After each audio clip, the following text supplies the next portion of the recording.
नमस्कार दोस्तों, स्वागत है आपका आज के इस न्यू सेशन में। तो आज हम डिस्कस करने वाले हैं जो कि आपका DSSB ग्रेड 2 का जो एग्ज़ाम होता है, ठीक है, जिसको दास बोलते हैं, DASS, ठीक है। तो ये हम PYQ डिस्कस करने वाले हैं DSSB ग्रेड सेकंड का। और ये जो आपका कंडक्ट हुआ था, ये 16 जुलाई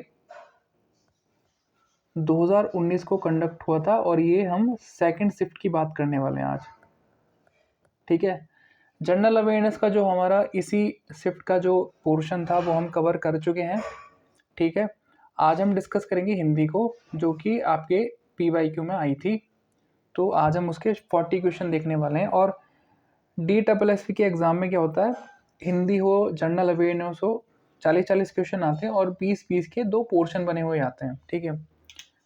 तो मतलब जनरल हिंदी सेक्शन बनाएगा, उसमें 20 क्वेश्चन होंगे हिंदी के। और जनरल हिंदी सेक्शन 2 आएगा, उसमें 20 क्वेश्चन होंगे, टोटल 40 क्वेश्चन आते हैं। जो तैयारी करने वाले सीरियस एस्पिरेंट है उनको पता होगा। तो बात करते हैं अपने पहले क्वेश्चन की। पहले क्वेश्चन पे चलते हैं।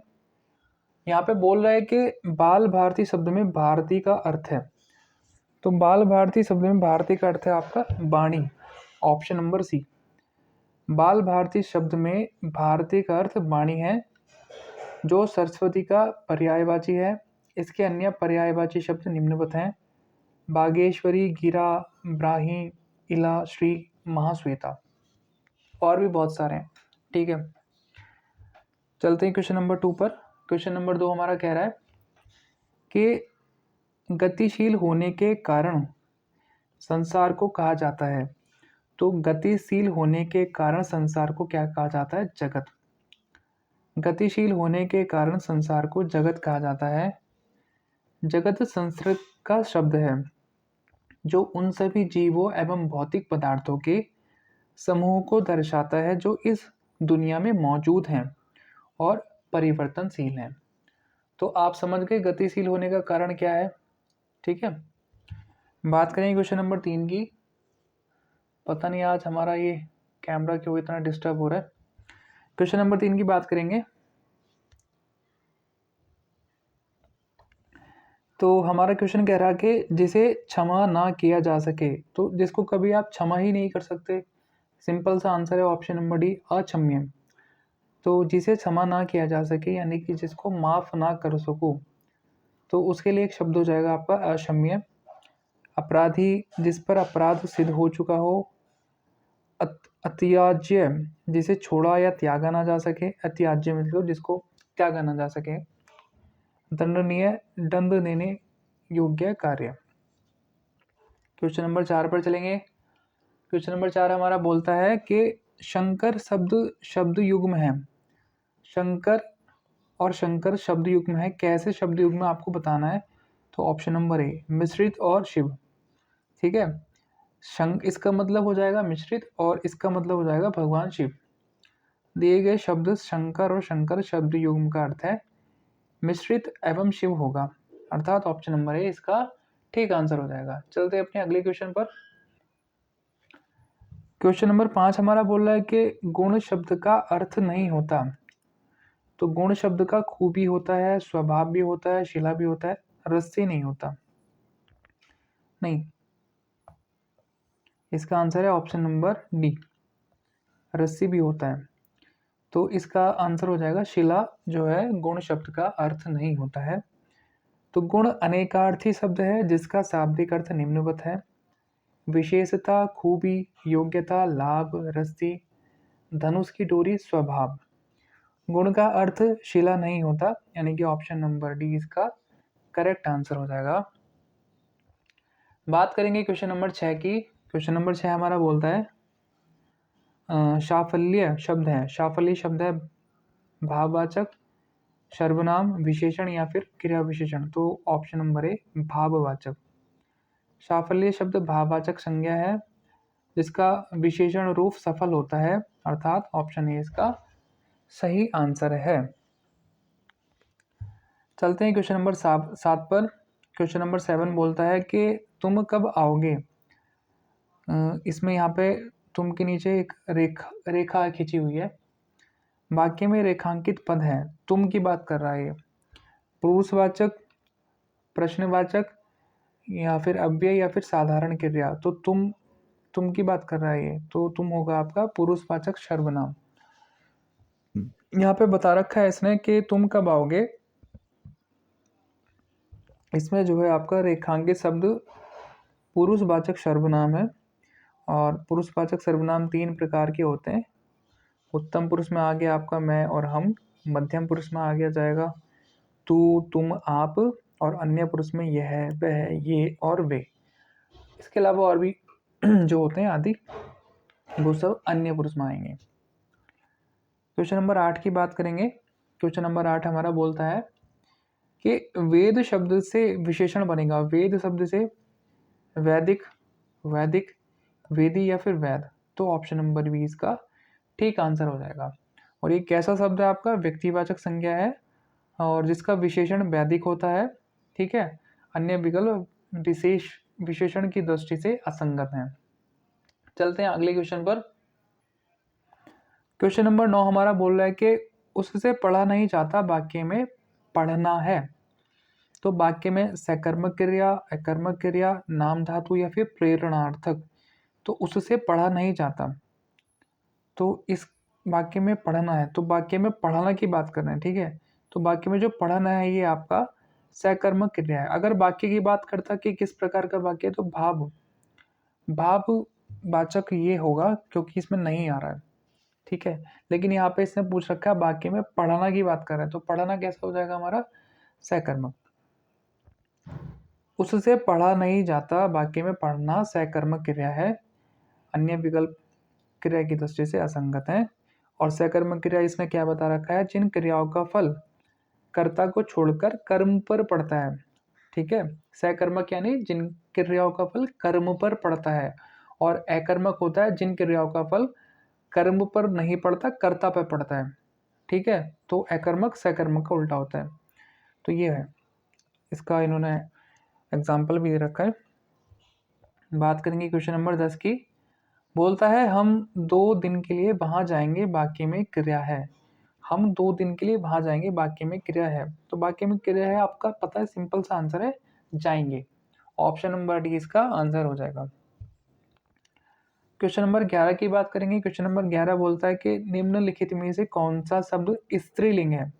अनुज, मानव, कोशिश, या फिर प्रयास। सिंपल सा आंसर है कोशिश। पढ़ के ही आपको अंदाजा लग रहा होगा कि जो स्त्रीलिंग शब्द है उसका आपको पढ़ के ही पता चल रहा होगा। बात करेंगे क्वेश्चन नंबर 12 की। निम्नलिखित में से कौन सा शब्द पुल्लिंग है?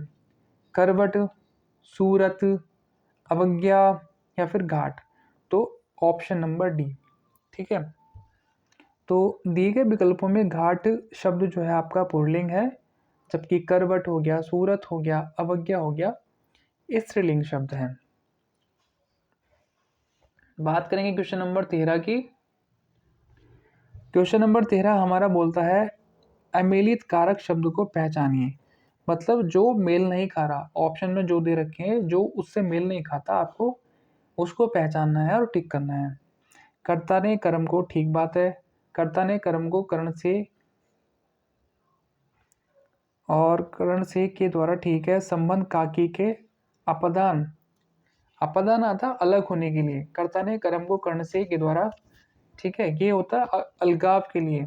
तो यही हमारा आंसर हो जाएगा। यहाँ पर इन्होंने बता भी रखा है, कर्ता ने कर्म को कर्ण से के द्वारा संप्रदान के लिए। तो यहाँ पर अगर के लिए की बात होती तो संप्रदान की बात होती, लेकिन अलगाव के लिए अपादान का यूज होता है। अपादान से अलगाव की स्थिति का पता चलता है। संबंध हो गया काकी के अधिकरण में पर संबोधन हे, अरे, अहो।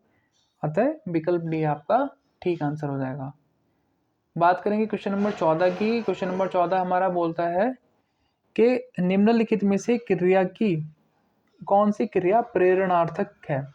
तो प्रेरणार्थक क्रिया भी होती है जहाँ पे प्रेरित किया जाता है किसी दूसरे व्यक्ति को किसी के द्वारा, जैसे हंसना, जागना, कराना। तो यहाँ पे कराना मतलब आप बोल रहे हो और आप किसी के द्वारा मतलब अपना काम या किसी के द्वारा कुछ काम करवा रहे हो, आप खुद नहीं कर रहे हो, यानी कि आप उसको प्रेरित कर रहे हो।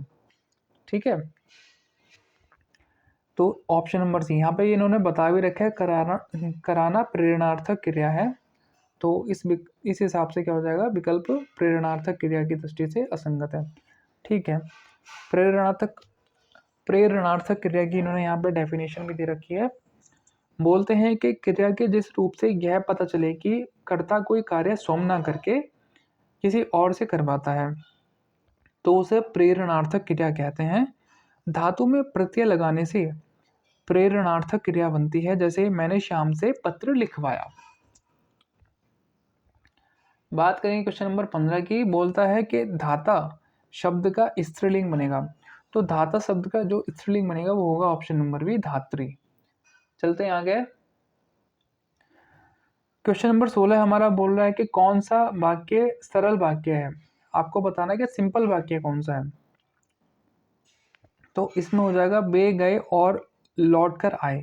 तो यहाँ पे ये और आ रहा, तो ये तो सिंपल नहीं होने का। उसने बताया और मोहन की, उसने बताया कि मोहन घर पर आया है, तो ये भी नहीं होगा। वह और मोहन अभी अभी गए हैं। ठीक है, अब यहाँ पे भी और आ रहा है। ठीक है, तो आप सोच रहे होंगे कि यहाँ भी और आ रहा है, यहाँ भी और आ रहा है, तो ये दोनों तो एक जैसे हो गए, लेकिन नहीं, ये एक अलग सेंटेंस है और ये एक अलग सेंटेंस है। वे गए और लौट कर आए, लेकिन यहाँ पे जो है दो कर्ता है, उनके बीच में और लगा रखा है। बाकी सारी जो चीज़ है वो एक ही बार हो रही है, अभी अभी आए। तो यहाँ पे जब आप ये मतलब ध्यान से जब वाक्य पढ़ोगे, वाक्यों के प्रकार पढ़ोगे और डीप में जाओगे, तो आपको समझ आ जाएगा कि ऑप्शन नंबर सी इसका सही आंसर है। जब तुम आओगे मैं तब आऊँगा, तो ये भी नहीं होगा। ठीक है, दिए गए विकल्पों में वह और मोहन अभी अभी गए हैं सरल वाक्य है। तो जिन वाक्यों में एक कर्ता और एक क्रिया होता है उसे सरल वाक्य कहते हैं। ठीक बात है। सुनील खेलता है। क्वेश्चन नंबर 17 की बात करेंगे। क्वेश्चन नंबर 17 हमारा बोलता है कि संयुक्त वाक्य आपको पहचानना है कि कौन सा है। ठीक है, यदि वह ना आए तो तुम मत जाना, मैंने भोजन किया और मैं सो गया, मेरे आते ही वह उठ बैठा, खबर मिलते ही मैं चला गया। तो इसका आंसर हो जाएगा आपका संयुक्त वाक्य की पहचानिए। तो संयुक्त वाक्य आपका ये हो जाएगा। ठीक है, मैंने भोजन किया और मैं सो गया, मतलब दो क्रिया हो रही है ना, दो क्रियाओं के बारे में बात की गई है यहाँ पे। ठीक है, तो ऑप्शन नंबर बी इसका ठीक हो जाएगा। यहाँ पे इन्होंने बता भी रखा है, जिन वाक्यों में साधारण और मिश्र वाक्य का मेल संयोजक अवयव किंतु पर और द्वारा होता है उसे संयुक्त वाक्य कहते हैं। जैसे मैं चला गया और रोहित पीछे रह गया।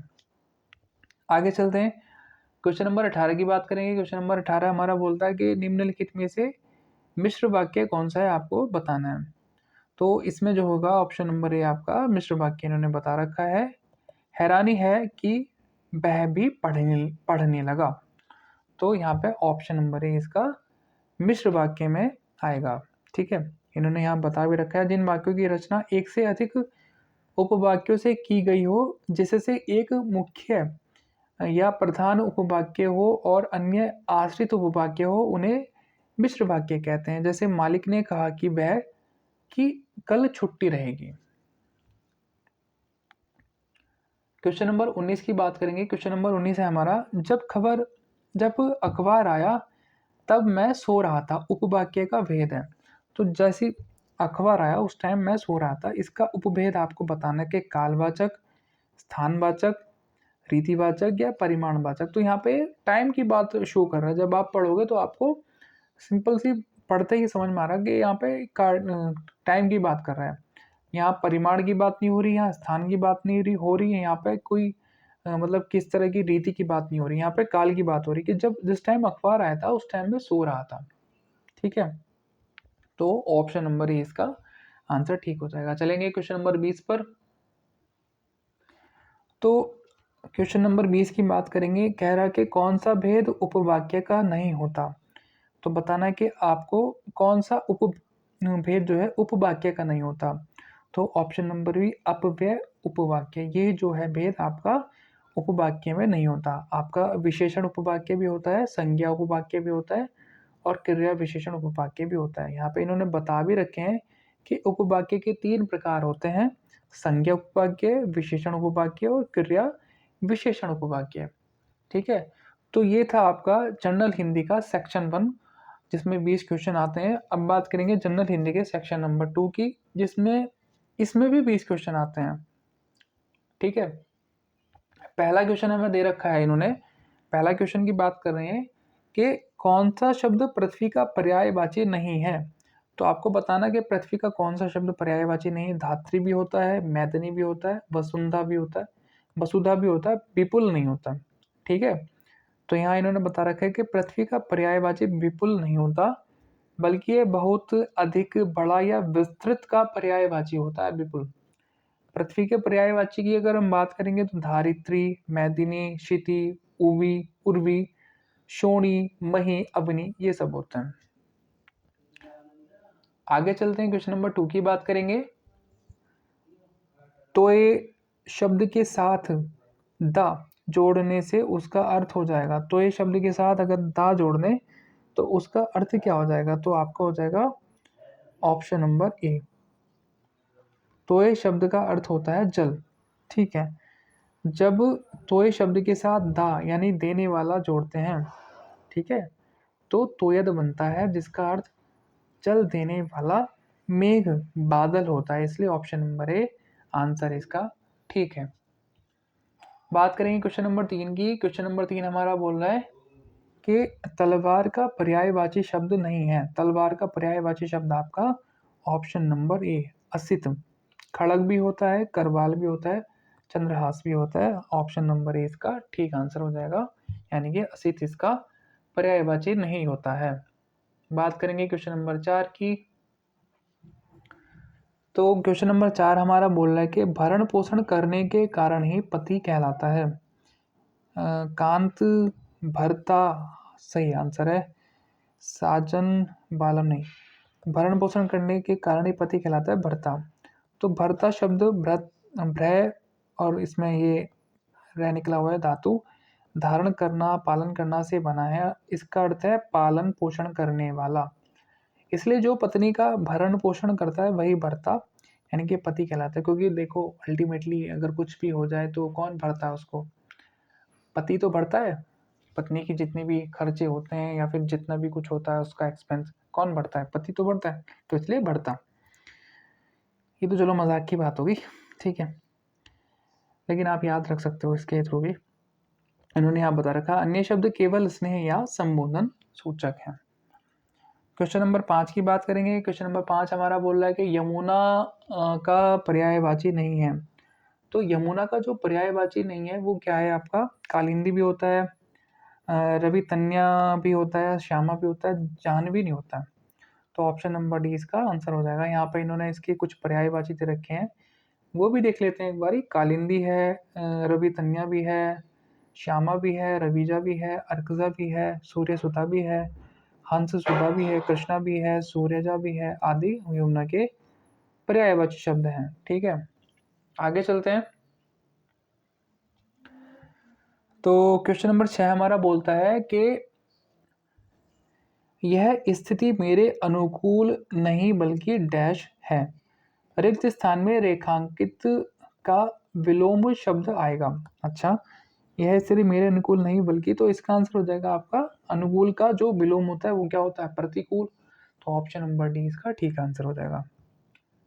क्वेश्चन नंबर 7 की बात करेंगे। बोलता है कि आर्य का विलोम शब्द है। तो आर्य का क्या हो जाएगा, अनर्ष। क्या ऑप्शन नंबर सी इसका ठीक हो जाएगा, आर्य का विलोम शब्द अनर्ष होगा। ठीक है, अमर की बात कर लेंगे तो मृत्य हो जाएगा, यानी कि जो मरता हो, अमर जो कभी ना मरता हो। देव का दानव हो जाएगा, दस्यु का हो जाएगा रक्षक। चलते हैं आगे, चलते हैं क्वेश्चन नंबर 8 की बात करेंगे। क्वेश्चन नंबर 8 हमारा बोलता है कि अनंत शब्द का विलोम होगा। अनंत का, अनंत इन्फिनिटी की बात कर रहे हैं, तो अनंत का हो जाएगा आपका शांत। अनंत का विलोम शब्द शांत होगा। अनुकूल का प्रतिकूल होगा, असीम का ससीम होगा, विस्तृत का आपका संकुचित और संक्षिप्त होगा। क्वेश्चन नंबर 9 की बात करेंगे, बाह्य का उपयुक्त विलोम होगा। तो बाह्य का यानी अभ्यंतर, ठीक है, ऑप्शन नंबर है, सिंपल सा आंसर है। प्रच्छन्न की बात कर लेंगे तो अप्रच्छन्न या प्रत्यक्ष। परिसीमन की बात कर लेंगे तो असीमन होगा। परिमित की बात कर लेंगे तो अपरिमित। क्वेश्चन नंबर 10 है हमारा, दे रखा है कि उपकार शब्द का विलोम है। किसका? उपकार शब्द का। तो उपकार का हो जाएगा अपकार, यानी कि ऑप्शन नंबर सी। विकार का अविकार, आचार का अनाचार, उपत्यका का हो जाएगा अधिपत्य का, उल्लास का विषाद। क्वेश्चन नंबर 11, अब हमारा क्वेश्चन नंबर 11 से लेकर 15 तक जो है आपका, ये आपको कॉम्प्रिहेंशन यानी कि आपको एक गद्यांश दे रखा है, पढ़ना है, उसके बाद आपको आंसर देने हैं। लेकिन आपको पेपर में क्या करना है, सबसे पहले क्वेश्चन पढ़ना है, फिर आपको उसके हिसाब से, सबसे पहले आपको गद्यांश नहीं पढ़ना, ये पहले नहीं पढ़ना है, आपको पहले क्वेश्चन पढ़ना है और फिर आपको गद्यांश पढ़ना है। तो इससे क्या होता है, आप एकदम से आंसर की लगा ले तो ज़्यादा टाइम आपको नहीं लगता। अरस्तु के कथन में बल है, ठीक है, व्यक्ति पर, उद्देश्य पर, रीति पर और औचित्य पर। ठीक है, तो यहाँ पे एक बार पढ़ लेते हैं। अरस्तु के कथन में बल है। तो दार्शनिक अरस्तु ने कहा है, प्रत्येक व्यक्ति को उचित समय पर उचित व्यक्ति से उचित मात्रा में उचित उद्देश्य के लिए उचित ढंग से व्यवहार करना चाहिए। ठीक है, और वास्तव में प्रत्येक प्राणी का संबंध एक एक क्षण है, किंतु व्यक्ति उसका महत्व नहीं समझता। अधिकतर व्यक्ति सोचते हैं कि कोई अच्छा समय आएगा तो काम करेंगे। इस दुविधा और उद्धेड़बुन में वे जीवन के अनेक अमूल्य क्षणों को खो देते हैं। ठीक है, किसी व्यक्ति को बिना हाथ पांव हिलाए संसार की बहुत बड़ी संपत्ति का छप्पर फाड़कर कभी नहीं मिलती। समय उन्हीं के रथ के घोड़ों को हाँकता है जो भाग्य के भरोसे बैठना पौरुष का अपमान समझते हैं। जो व्यक्ति श्रम और समय का पारखी होता है, लक्ष्मी भी उसी का वर्ण करती है। समय की कीमत ना पहचानने वाले समय बीत जाने पर सर ढूंढते रह जाते हैं। समय निरंतर गतिमान है, इसलिए हमें समय का मूल्य समझना चाहिए, साथ ही समय अनुसार काम भी करना चाहिए। सफल जीवन का यही एक कुंजी है। तो यहाँ पे देखो आंसर दे रखे हैं, लेकिन मैं आपको बता दिया है, ठीक है, मैंने आपको पैसेज बता दिया है कि ये पैसेज आया था और ये क्वेश्चन दे रखे हैं। यहाँ पे इसका आंसर इन्होंने बड़े आराम से ऑप्शन नंबर डी लगा रखा है। ठीक है, और सेम गद्यांश में क्वेश्चन नंबर 12 इन्होंने दे रखा है कि गद्यांश में महत्व बताया गया है। तो मेरे ख्याल में समय की बात चल रही है तो समय का ही महत्व है, यहाँ पर आंसर भी दे रखा है इन्होंने। ठीक है, लेकिन आपको सिंपली पढ़ के भी पता चल गया होगा। क्वेश्चन नंबर 13 की बात करेंगे, गद्यांश के अनुसार समय को पहचानने वाले व्यक्ति को स्वयं चुन लेती है। तो सिंपल सी लक्ष्मी की बात कर रहे थे यहाँ पे। क्वेश्चन नंबर 14 की बात करेंगे, सफल जीवन की कुंजी यही है। तो वाक्य में यही प्रयोग हुआ है, उद्देश्य के लिए, व्यवहार के लिए, समय के लिए या फिर ज्ञान के लिए। तो समय की बात चल रही थी तो समय के लिए होगा, ऑप्शन नंबर सी। गद्यांश में समय को बताया गया, तो गद्यांश में समय को क्या बताया गया है, जो चलता रहता है, गतिमान। ठीक है, आप करो या मत करो कुछ, समय तो अपना चलता रहेगा। तो जैसे हमें क्वेश्चन नंबर 11 से लेकर 15 तक हमें एक गद्यांश दिया गया था, ऐसे ही हिंदी के पेपर में एक दो गद्यांश दिए जाते हैं 5-5 नंबर के, यानी कि 10 नंबर के आपके गद्यांश ही आते हैं। DSSB ग्रेड 2 की बात करेंगे तो अभी हमारा सेकंड गद्यांश है, जिसमें 16 से लेकर 20 तक के आपको आंसर देने हैं। गद्यांश पढ़ लेते हैं एक बार। पिता के ठीक विपरीत थी हमारी बेपढ़ी लिखी माँ। धरती से कुछ ज़्यादा ही धैर्य और सहन शक्ति थी शायद उनमें। पिताजी की हर ज्यादती को अपना प्राप्य और बच्चों की हर उचित अनुचित फरमाइश और जिद को अपना फर्ज समझकर सहज भाव से स्वीकार करती थी वे। उन्होंने जिंदगी भर अपने लिए कुछ मांगा नहीं, चाहा नहीं, केवल दिया ही दिया। हम भाई बहनों का सारा अलगाव शायद अनुभूति से उपजा माँ के साथ था, लेकिन निहायत असहाय मजबूरी में लिपटा उनका यह त्याग कभी मेरा आदर्श नहीं बन सका। ना उनका त्याग न उनकी सही सुनता। क्वेश्चन नंबर 15 की बात करेंगे तो बोलता है 16 की, सॉरी, ये हमारा क्वेश्चन नंबर 16 है। बोल रहा है कि गद्यांश के अनुसार के आधार पर लिखिए कि लेखिका के पिता कैसे थे। अनपढ़ थे, उग्र थे, बच्चों की फरमाइश पूरी करने वाले थे, तो बच्चों के प्रिय थे। तो ऑप्शन नंबर बी इसमें आंसर हो जाएगा। ठीक है, बात करें क्वेश्चन नंबर 17 की। बोलता है कि लेखिका के भाई बहनों की अनुभूति थी, पिता के साथ, माता के साथ सहानुभूति थी, अनुभूति नहीं सहानुभूति थी, बड़े भाई के साथ और या फिर परिवार के मुखिया के साथ। तो माता के साथ थी, सिंपल सा, अभी हमने पढ़ा भी है और यहाँ पे आंसर भी दे रखा है। लेखिका ने अपनी माँ की तुलना की है धीरता से, सहनशीलता से, धरती से या फिर पिता से। तो धरती से, धरती भी कुछ नहीं कहती। यहाँ पे इन्होंने बताया भी है धरती से अधिक धैर्य और सहनशील वाली बताया है। चलते हैं अपने क्वेश्चन नंबर 19 पर। तो क्वेश्चन नंबर 19 हमारा बोल रहा है कि लेखिका ने स्वीकार नहीं किया माता के प्यार को, सहनशीलता और त्याग को, उपकार भाव को या फिर श्रम शक्ति को। तो जो लास्ट की लाइन थी वहाँ पे ये बता रखा था सहनशीलता और त्याग को। अब हमारा आज का जो पेपर था उसका लास्ट क्वेश्चन है। बोलता है कि गद्यांश की पंक्तियों में चित्रण है स्वयं लेखिका का, भाई बहनों का, पिताजी का, माता जी का। तो माता जी के पे ज़्यादा फोकस है लेखिका का, तो माता जी इसका आंसर, यानी कि ऑप्शन नंबर डी इसका आंसर ठीक हो जाएगा। तो ये था आपका 16 जुलाई 2019 का सेकेंड शिफ्ट का हिंदी का पेपर। ठीक है, आई होप आपको ये जो सेशन है पसंद आया होगा और आपको ये जो आपका एग्ज़ाम है आने वाला DSSP का उसमें हेल्पफुल रहेगा।